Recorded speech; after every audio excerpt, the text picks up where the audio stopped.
What's up, Coach? How are you? How you doing? How you guys doing? Sharpen up those elbows.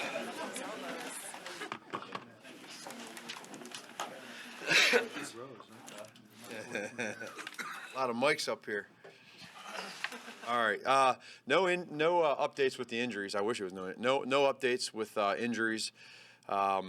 For us, just getting back into the groove here. We had our walkthrough, so we'll see how it goes here the rest of practice. But our guys are in a good state. We had a good little review yesterday with the guys, and so here we go. You know, they know the focus of where we're at, and we're ready to go. You got three receivers in question here. Do you expect Allen Robinson, Taylor Gabriel, and Anthony Miller to participate in practice today? I hope so. And again, like I said the other day, is that they're in a good spot right now with us. So I just want to monitor that and see where each one of those guys are at day to day. But I feel good with where they're at right now. Again, hoping, but this is for him. You know, it's one of those deals where I got to make sure that what he's telling us and where he's at physically, we'll test it today and see where he's at, and then just kind of get an idea practice-wise or whatnot, and then just go day by day with it. And if he's in a good spot and he can go, then we'll do that. If he's not, then we'll have to make that decision. Everybody says playoffs are a different animal. Everything's speeded up, all sorts of pressure that's not necessarily there during the regular season. What's your message to Mitch about that? To not change, for him to continue to do just what he does. Don't put any extra added pressure on himself. Don't do it as coaches. We need to be there to help him. And it is. I mean, shoot, you just look right here. There's about twice as many reporters in his room than there normally is. That's the first example. So it's that's just how it goes. There's 12 teams in this thing right now. It's not going to be anything completely different from him. Like last week, he had a little bit of a test of it, and I thought he did a great job at handling the situation. And for all of us, it'll be a new situation for us together for the first time, and I'm looking forward to it. Now, Steve, how far back did you go scouting the Eagles? And, I mean, organizationally, are you scouting, for example, the Seahawks? What mechanism is in place for scouting, advanced scouting these teams? I'm not sure I understand your question. Scouting the Eagles, once you clinched, were you scouting the potential playoff opponents a few weeks ago? Yeah, we have a plan in place where, depending on the scenario of who our opponents could be, we have people within the organization that will go ahead and start looking at things and getting us really break down some film, and then we have our whole pro department that helps out as well. And then each team's a little bit different as to how they do that, but you know, you play the percentages, and then the teams that you think that you might play, you know, or have the greater chance of playing in that situation where you're in. Last week, you might have a little bit more on them, and that's just the way it goes, you know. Did you just drive from Lancaster? Really? I did, yeah, yep. What was that like? Well, there was a lot of reflection. I know that, wondering what in the hell I'm doing, but it paid off, and yeah. So I was exactly. I did it one time. I was 99 miles from my driveway to the NovaCare, and so I would get up. I did it for 6 months in the during the season, and then in the off season a little bit. But it was an hour and a half with no traffic. It was 2 hours, and then I would just get up super early and get there and get some work done in the morning, and then leave late at night. How early was super early? It started out at 3:30 and get there by 5, and then yeah, and then get there by 5 and then put a day's work in, and then in the off season I would wait till that traffic cleared out, and I'd leave around 7:30 and get home by 9. Were you still at a point there where you weren't sure whether you wanted to move your family out of? I mean, Yeah, my first year, when Coach Reed gave me that call and gave me that first foot in the door, that was I couldn't. I had to stay put where my residence was, and then travel back and forth. And then my second year, then I said that enough's enough. We gotta rent. was it 2010? No, what year? I'm sorry. Yeah, it was 2010. That was us full time. I know you said Monday that you and Peterson were kind of attached at the hip for a while there. Mm-hmm. Is there a couple of moments that stand out to you in particular about your relationship with them, friendship, working relationship? Well, in general, not just us, but our families are close. Our wives are close. Our kids. He's got older kids, so he preps me a little bit, even in the family world of knowing he's got 3 boys. So me having 4 boys, he can kind of give me an idea what I'm looking into here in the future. But he's got a great family, and like I said, we're all close. And so there's too many stories for me to sit up here and tell you. I mean, it goes back to I can remember in 2010, our first year, when we would get out at lunchtime in the off season, just go for runs, and just trying to get away. But it goes, I mean, whether it's playing golf together, whether it's breaking down quarterbacks, putting plays, whatever. I mean, it goes on and on. Eating lots of ice cream late at night. We have, he loves the soft squeeze vanilla ice cream with the rainbow sprinkles. That's his favorite. Yeah, he loves it, and he'll admit that. We've got this mental picture of you and Andy and Doug together. How is Doug different than Andy? As the 3 of you guys maybe collaborate on things, what does Doug bring that was unique to that group? There's not a whole lot of. See, you got to also understand. I mean, coming up in Green Bay, learning from Coach, there's a lot of similarities there. They think alike. They really do. When Doug went to Philadelphia, he's going to have his spin that he puts on things conceptually, which you can see on tape. But for the most part, all 3 of us like food, and we like to tell stories. He did say you recommended Gino's East and Capriati's. Is that what he told you? Yeah. I mean, that's what when I was in Philly and we played out here in Chicago. That's where and actually Kansas City when we went to Gino's East. And so, but I still got a lot of pizza places I got to get to, but I can't do that yet. What does Mitch do better now relative to week 1 against Green Bay that you think is the best indicator that he's kind of ready for this moment? He just handles adversity. He knows how to run this offense now. He's at a point right now where when he calls a play in the huddle, he can start looking at the defense rather than looking at the offense.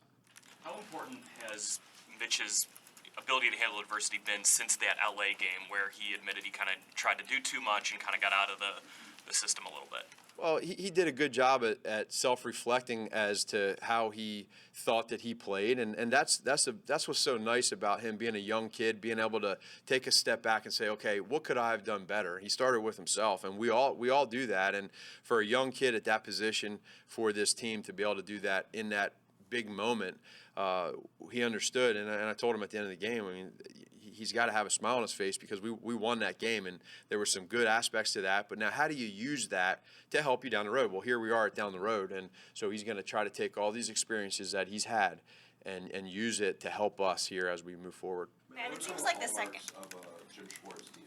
What are the what? Some of the hallmarks of Schwartz's defense. Well, you can see he's had this scheme for a long time. He's been very successful with this scheme. Everyone always talks about the wide nines and the 4-man front, and he doesn't do a lot of blitzing and pressures, but he does a great job at disguising coverages. He lets his players play fast because he doesn't do a whole heck of a lot, and there's nothing wrong with that at all. So I think he does a really good job at using his players' strengths throughout the team, and he's just schematically, I think he's at the top. Matt, what were the conversations like with Veach and with the boss, Larry Wisdom, when you were deciding on the Eagle stuff? Well, the conversation with Veach was his was simple when he was, telling me to take the opportunity to go with Coach was just out of sight, out of mind. So he's telling me just make sure you move forward with this, and any opportunity you get, take it. And then what was it with Larry Wisdom? Right. Yeah, just him supporting me throughout the deal and saying, hey, you got my blessing, go ahead and take it. And in that situation, I appreciated that. Man, it seems like the second year in a row that people are talking about Saint Nick and the magic of Nick Foles. What is he doing that's kind of breathed new life into this offense, and what makes him so hard to rattle? He knows the system really well. I mean, he's known this system for a long time. So right away, within your own peers and your teammates, they know that they trust you because they know how well you know it. It's a similar situation for us when Chase came in for Mitch. The guys knew right away that Chase knows our system inside out. It's very similar. Now, Nick's done it on a bigger stage last year, going to the Super Bowl, winning it, and now in this position. And then his talents that he has. He's a very confident kid in the huddle. He knows where he's going with the football, and he's a playmaker. He's a big individual that can break tackles. He's got a strong arm, and he's football smart. So he knows where to go with the football. But he's just got a lot of great attributes that his players trust. Matt, from your perch, how would you describe the confidence of your defense? I would say right now they're at a point right now where they're extremely confident in the fact that it doesn't matter what scheme you bring. They feel good that whether it's stopping the run, whether it's a third and long, and they know they're passing, they just rely on each other, and they know that as long as they do their individual assignment, that they're helping the defense. And right now it's because they're doing so well, it's at a high. What has made them ready for, obviously, big games, sudden change moments? What has made them ready to respond the way they have so consistently all year? We talk through situations. We talk through adversity. We talk through the highs and the lows throughout the week. I think Vic does a really, really good job schematically and game planning wise of making sure that they're in good position. And then when you're in good position, normally good things happen, and that's what you're seeing. A couple times after games this season that Mitch has not been happy with his performance. He's described either trying to do too much. After the Rams game, it was like all-world plays. So he gets on this playoff stage now. How do you make sure he's composed and understands not to press? Well, to use again everything that he's learned, for him to reflect and say, I could have been better here, could have been better there, and now we want to be able to say that, man, I did that. I was better here. I was better there. So whatever that is, footwork, vision, progression, making an accurate throw. He's been doing a great job on third down. That's helping us. He's protecting the football. When you do those things, big picture-wise, you're in good shape. To that point, he missed the 2 games, comes back the last 2. He's 81% completion rate on third down, almost a 120 passer rating.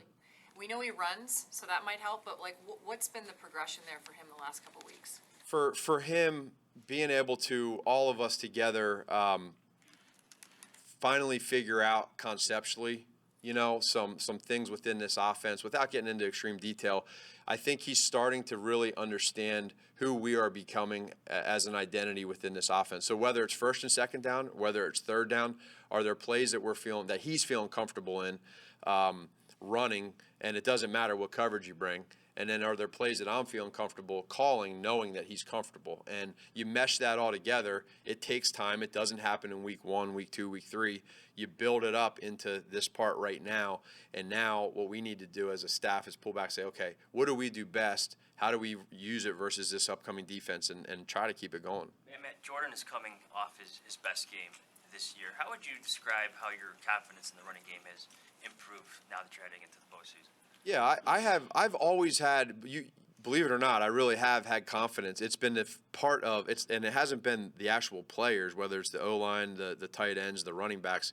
It's just been trying to stay positive with our coaches and with the players and saying, hey, just trust it. It'll take a little bit of time, but when it does end up clicking for all of us, again, with the identity of who we are as a run team, and you're starting to see that now. We're starting to feel confident in certain schemes.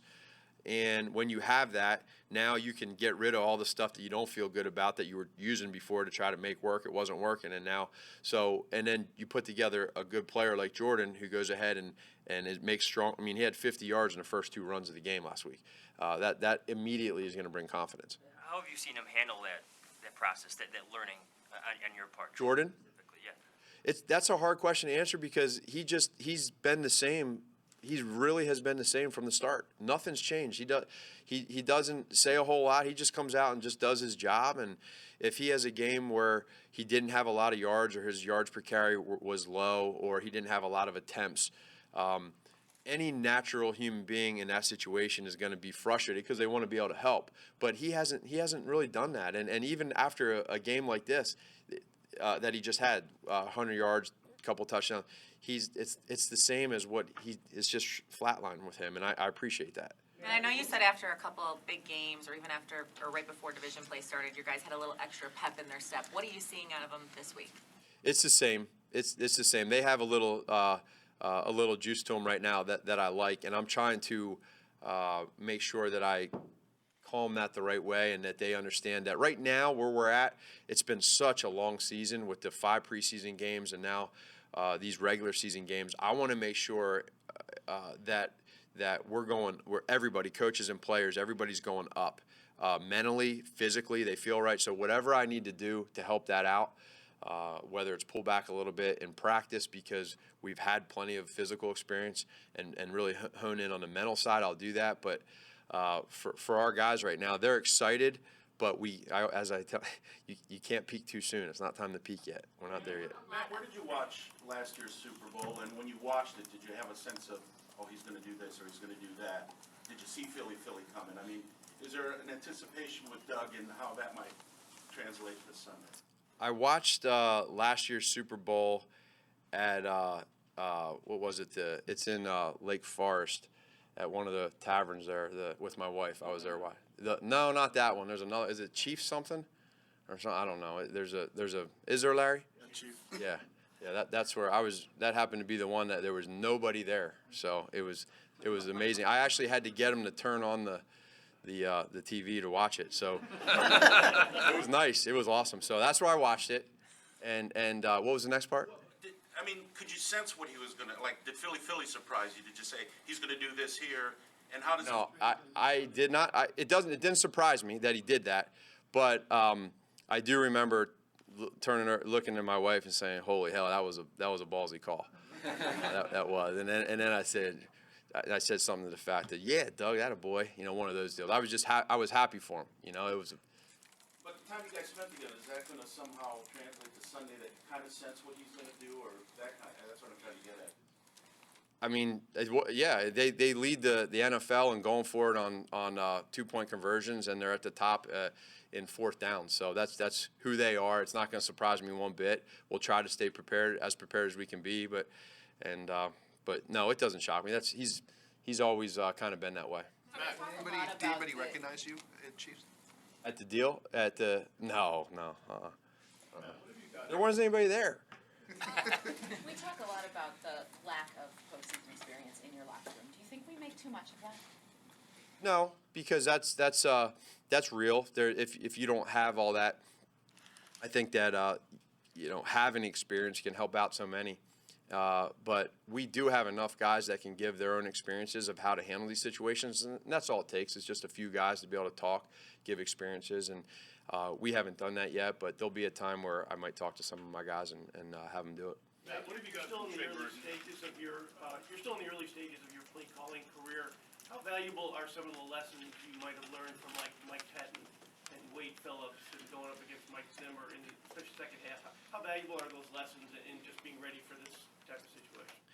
It's really about adapting and adjustments, and you get to get a feel of how people see who you are as a play caller, tendency-wise, how people feel you are as a team, identity-wise, what your weapons are, how they want to try to handle how you go about things. And so there's some tendencies that I see with defensive coordinators, and so I need to do my job of being able to adapt to that and make sure our players are as prepared as possible. Two more guys, Trey Burton, has it been what you expected? Has it been more? Trey Burton? Yeah, he was very versatile in Philadelphia. Yeah, no, he's been everything plus from what I knew, what I saw on tape. Just seeing him and what he's done and what he did in Philadelphia, what he's done here now with us. His volume of plays was in like 25% play time, 30% in there, 33 somewhere around there, and now he's up in I want to say almost the 80s, 85. That's a lot. So that's everything that he's done. That's new to him. And so considering that and taking into what he's doing and the leader that he is with these guys and the calmness that he gives the players in the room, he does everything the right way. So he's exceeded my expectations. Have you ever spoken with him about, the trick play that they ran in the Super Bowl, or trick plays you might have up your sleeve with him, having been a former high school quarterback and, kind of a versatile guy? Yeah, we've talked about it, and I know that he's brought it up too. And that goes down for him and Philadelphia as a big time play. So we respect that and we understand it, and for him to be a part of it's pretty special. He'll always hold on to that. Coach, you have 12 wins, and there's almost this feeling still that the Bears are the underdog. Mm-hmm. You talk to your players, and they've got this big chip on their shoulder. I hate the cliche, it's us against the world, but is that accurate for this team? I don't think we feel like it's us against the world or the underdogs, because we just only really care about what's in that team meeting room over there, what we talk about. And that's been our biggest strength this whole entire season was exactly us just controlling what we can control. So when you start worrying about saying that people think that you're the underdog or it's no one believes in us, I really don't believe that, because I think they feel the positivity and the support from this city. They feel that. So to them and to us, it doesn't feel like an underdog role. It's just us being us and us. They love being who they are right now. They're building this identity as a team of just having fun and letting it loose, but yet winning on the way. And in the end, that's what we're trying to do. But we're in the playoffs now, and no one remembers you when, in the end, no one they only remember that one team that wins. And so we just got to take it one step at a time. Thank you, Matt. Thank you. Locker room's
Turn all of them off anyways.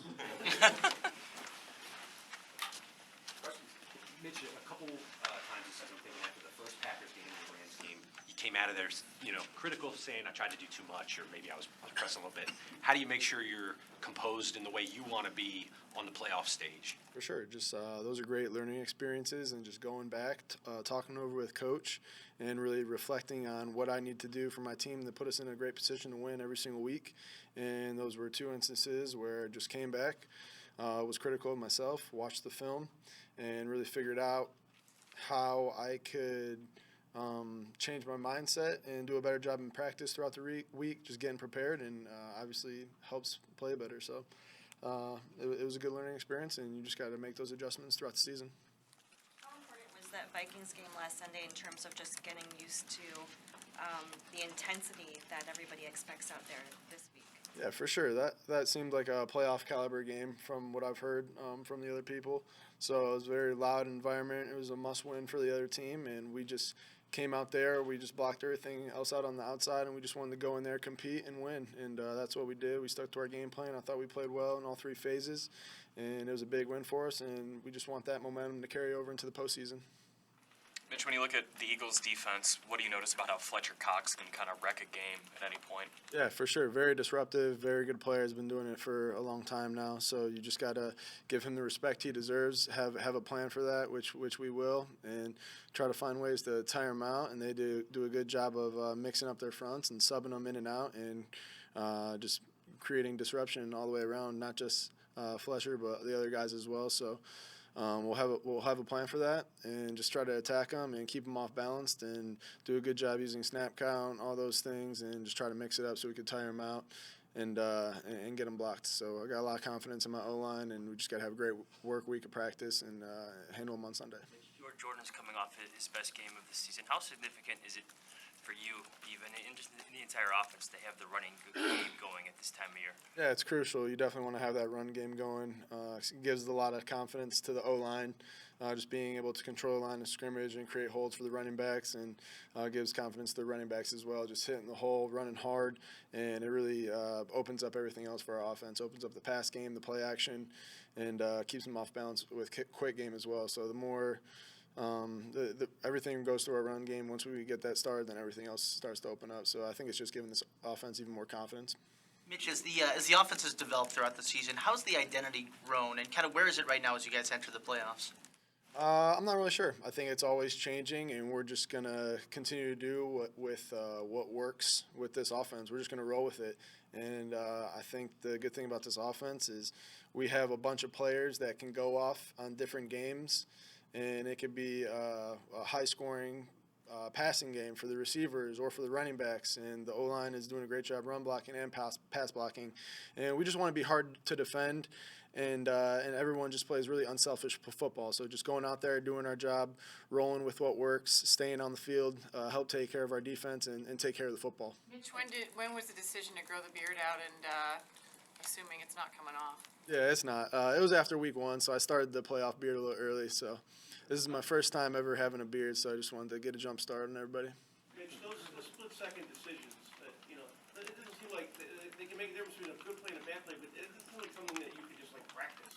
It just seems like you need experience, right? I mean, how much better are you at that, compared to, week 1 against Green Bay? I mean, Yeah, I would say I'm a lot better. I mean, obviously, there's no substitution for experience. There's no substitution for game reps.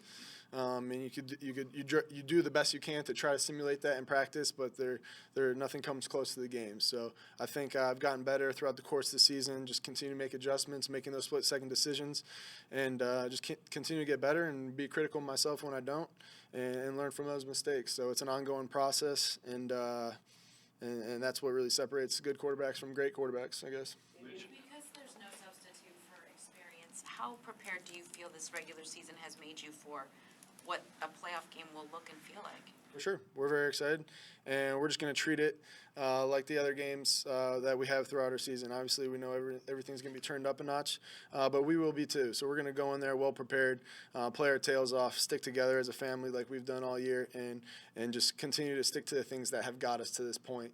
So that's what I'm sticking to, and and then we'll just go out there and play as hard as we possibly can. Your ability to escape pressure during games, and when you watch the video, are you ever surprised by yourself? You look at it and say, how did I manage to escape that sack or that situation?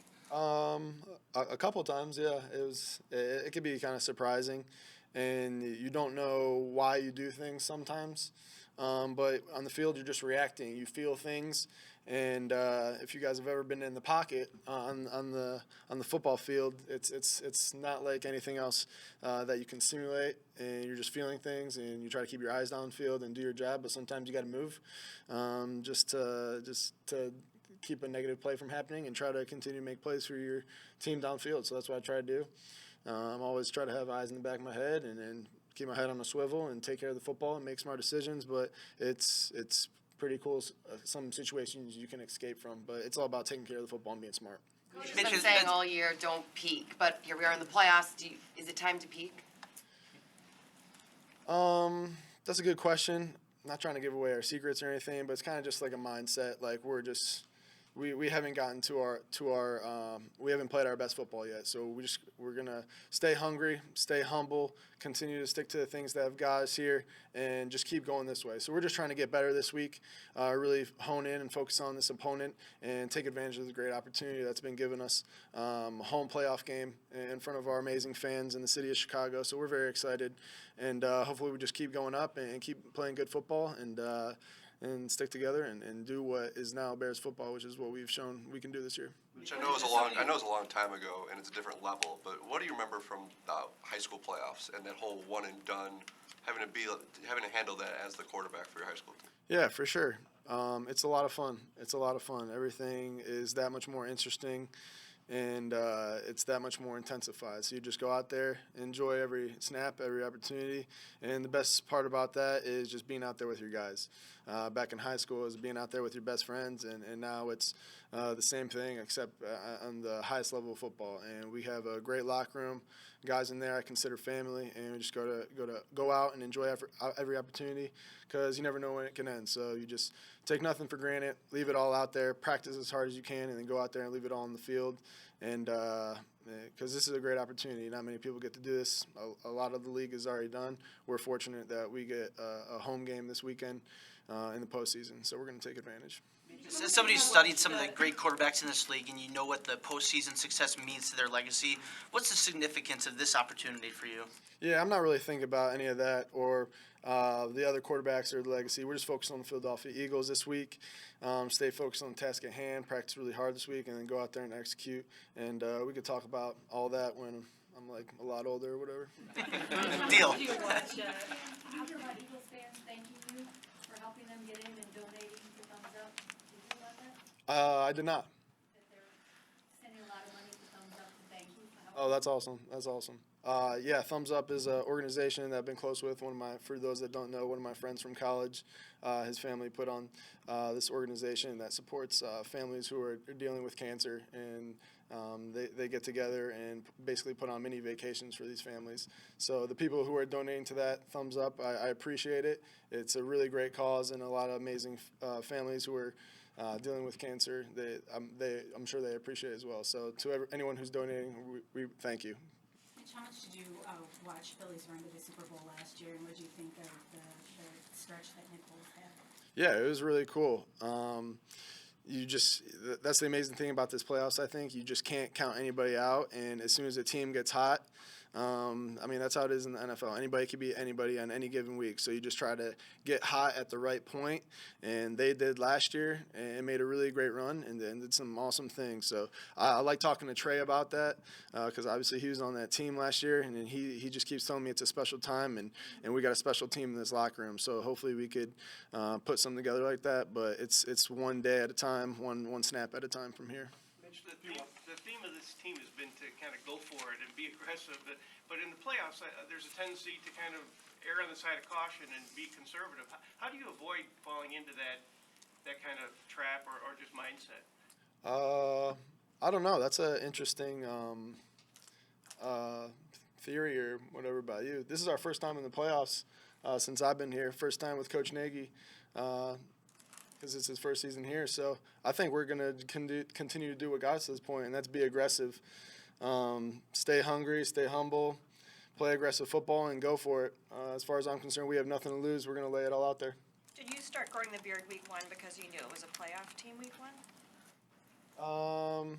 I had faith. Mitch, I'll just talk about experience. How valuable was Sunday's experience in that environment, especially late in the game when you're throwing to a lot of guys that really hadn't been out there much this year? Yeah, for sure. I think you just can draw back throughout this when we go into this postseason on any experience that's helped us get to this point. And in that game, we had to make big plays in the second half with guys that you normally don't get reps with throughout practice. So we had a lot of receivers step up in big situations, make some big third down catches down the stretch that helped separate us in that game and win. So like I said, we just got a great locker room. We go out there, practice hard every day. Everyone's continuing to improve their craft because you never know when you're going to get to this opportunity to help this team. And then I just know the type of locker room that we have, the unselfishness and the willingness to do the thankless jobs on the team, that guys are going to go out there and whenever their number is called upon, they're going to be ready to make the play. And a lot of guys on Sunday did, especially in a harsh environment against a really good team. So I'm just looking for more guys to continue to step up as we go on this run. Thanks, everyone. Thanks, Mitch. Tariq will be in next, followed by Trey.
What have you felt you've seen in the running game, maybe over the last 3 weeks or so, with the type of number Jordan has put up and when you guys are starting to balance things out a little bit?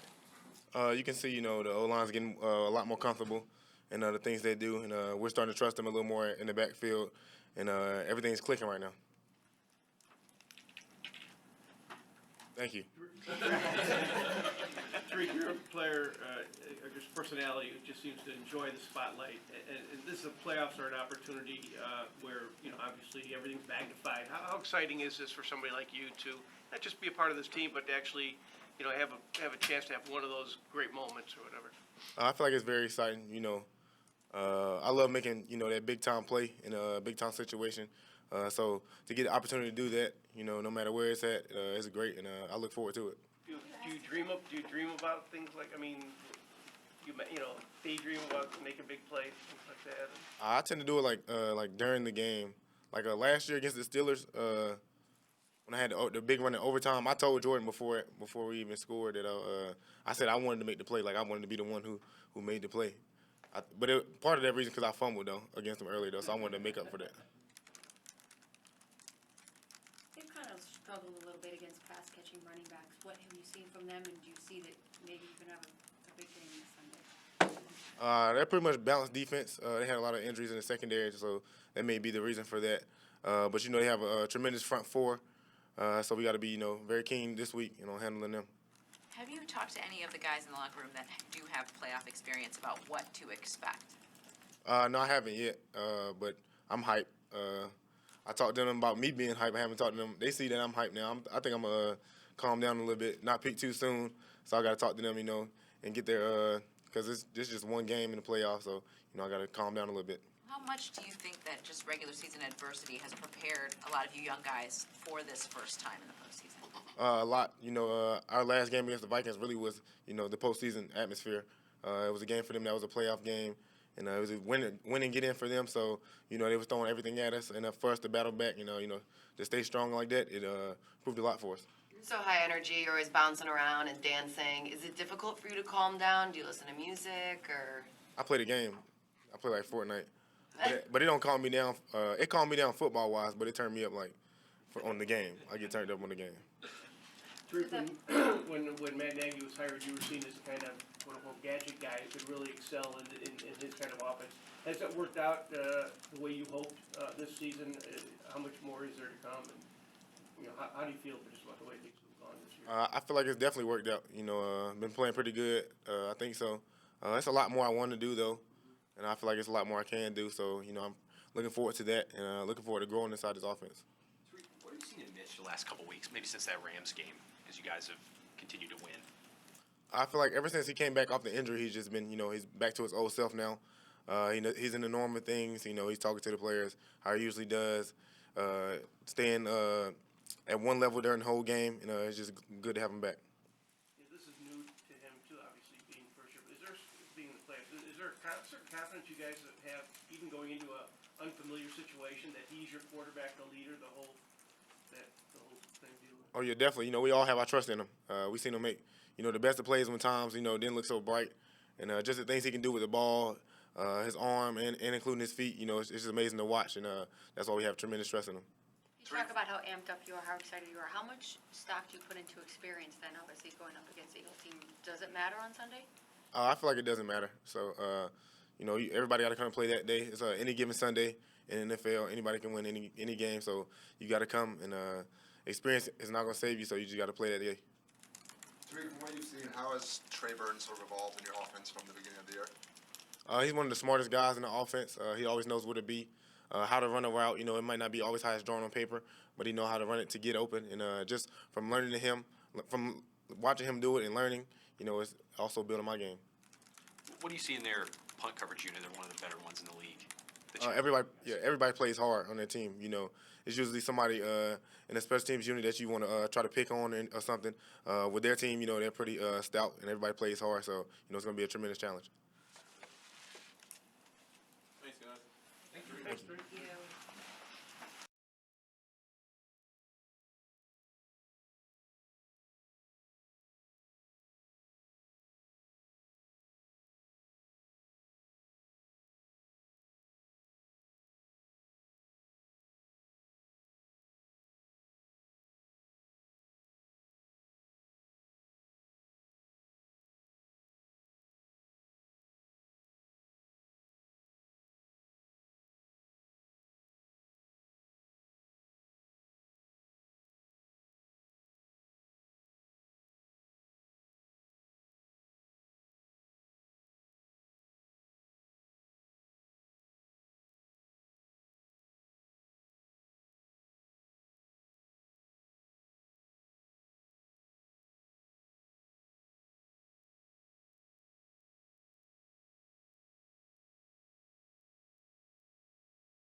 You've been on both sides of it. What do playoff teams have that non-playoff teams lack? A lot of things have to go right during the season. You know, you get a couple bounces, couple calls. You overcome adversity, you know, consistently. So those are some of the characteristics. Do you see similarities between this team and last year's Eagles team? Yeah. Specifically, anything? A lot of wins, a lot more winning than losses. I mean, just, you know, vaguely or from the broad scheme, really good defense both times last year and this year. Offense and special teams that played at a really high level, and the plus turnover margin was huge for us last year, and it's huge for us this year. So those are some of the things off the top of my head. I'm sure you know, Trey, that Coach Nagy and Coach Peterson are like really good friends. They work together for years in Philadelphia. In what ways are they maybe similar as head coaches, and are there differences between those two guys and their styles? I would say the biggest way they're similar is they tell their players, let your personality show. So basically they let the players do whatever they want to do. They don't have like the strict hammer of, you know, you can't do this, you can't do that. Obviously there's rules and things like that, but just the allowing us to be loose and whatever we got to do to prepare to play, that's what they let us do. Are they opposite in any way? Nagy's a little bit more fiery than Doug is, but they're very similar. Nagy said he might call upon you, maybe Prince, Danny, to talk to the team this week, just in case so many guys have not been there before. What will you say to them about what's ahead of them? I would say everything, you know, is magnified. You know, people from the outside make every play and every second, you know, they put on this huge pedestal where in reality it's just a football game. You know, we played 16 of them or 20 of them this year, 21 of them this year, and you know, it's nothing different than that. So what prepared do you think that they are, a lot of these young guys like Mitch, for that kind of atmosphere and that do-or-die mentality? I mean, there's been a lot of games this year. You know, I think of off the top of my head last week, the first Minnesota game, the Rams game, you know, a bunch of primetime games we've already played in, and obviously they performed really, really well. Trey, what's your juice to go against your former team in this particular situation? Yeah, no, I'm excited. I'm excited to see some of my really good friends, and you know, anytime you're in the playoffs, it's a big deal. So I'm really excited for it.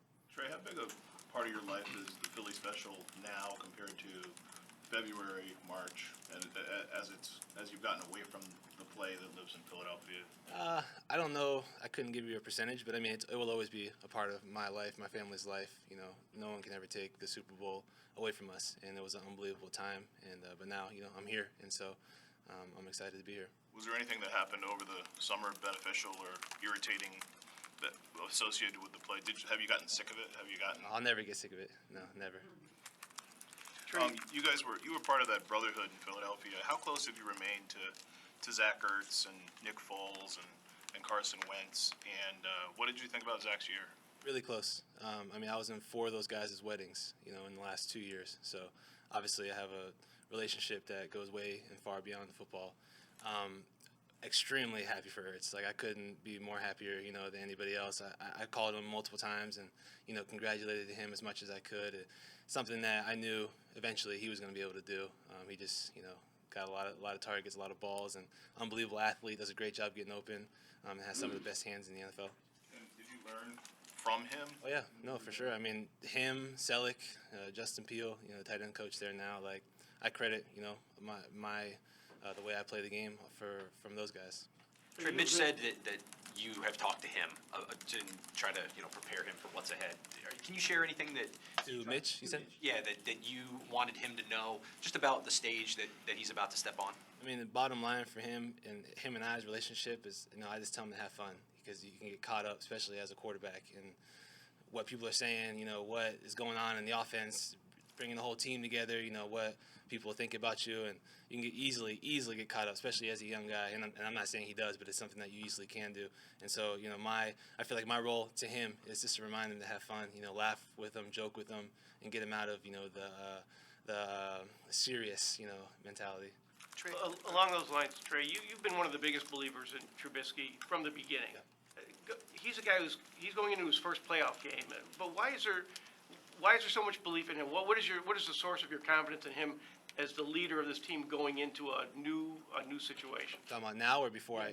Yeah, now. Well, I mean, some of the throws he's been able to make, some of the plays he's got us into from an offensive standpoint, some of the times where teams are blitzing and the way he's able to scramble, like some of the intangibles that not too many guys have in this league. I mean, you see him show up. You're starting to see him show up a lot more, now that we're have a couple or the whole season under our belt, and so it's fun to play with him. Do you see similarities between him and Carson, and does your experience with having seen Carson go through 2 years ago what he went through this year, does that help you counsel him? Yeah, there's some similarities, but they're totally different people, as well from the same standpoint, and so, I don't know too much about the second question, but I do know that. I'm sorry, you said that you helped counsel him through this time, and you saw Carson go through a similar explosion in proficiency and popularity. The only help I would really say was just to kind of let him know what I've seen before. I don't play the same position, so and kind of just try to help him walk through whatever he needs to be helped walk through. Trey, how are Doug and Matt similar, and how are they different? They're a lot more similar than they are different. I said earlier, the biggest difference is Nagy's a little bit more fiery than Doug is. Doug's a little bit more laid back and relaxed, but they're a lot more similar than they are different. Hey, Trey, Matt pointed out to us 2 third downs in the Vikings game, both intended for you. One early in the game where the ball was high, but you caught the other one on the big drive. What did you feel like? What adjustment was made, or what enabled you guys to complete it the second time around? As sort of this microcosm of the way you guys are growing offense. I think the first one was more of my fault than Mitch's. I was a little short on the route, and the second one, I got the depth that I should have gotten, and he threw a perfect ball. And so I think that's kind of something that I've been working on this year, is to make sure that I am in the exact spot he thinks I'm going to be in, and see the same thing that he does. How closely did you follow what happened with Philadelphia this year, and are you surprised that with what happened, or how it sort of wound up? Not too close, just other than the conversations I had with my guys. But I'm not surprised by any means. I mean, they got the same coach and 2 really good quarterbacks and unbelievable defense and offense and special teams, and so I'm not surprised. Did you have any correspondence with your friends over the, going to Minnesota or after the game, them entreating you for assistance or thanking you for help? Are you communicating with any of the guys that, any of those Eagles guys this week? I don't know. But maybe if it happens, it happens. What do you think what's your emotion just knowing you're facing this team that you accomplished so much with? Yeah, no, I'm really excited. Like I said earlier, I'm really excited to see some of my best friends, and huge playoff game. I don't really know necessarily it matters who you're playing, but the fact that I do get to play Philly again, it'll be pretty cool. So, Coach, okay, thank you. Coach has been saying all season, don't peak yet, because you guys have this gradual trajectory up. Now that we're in the playoffs, is it time to get closer to peaking, or is it now? You want to peak during the Super Bowl. That's probably when you want to be playing your best. So if you can survive and peak in the Super Bowl, that's when you're going to have a good season. Thanks.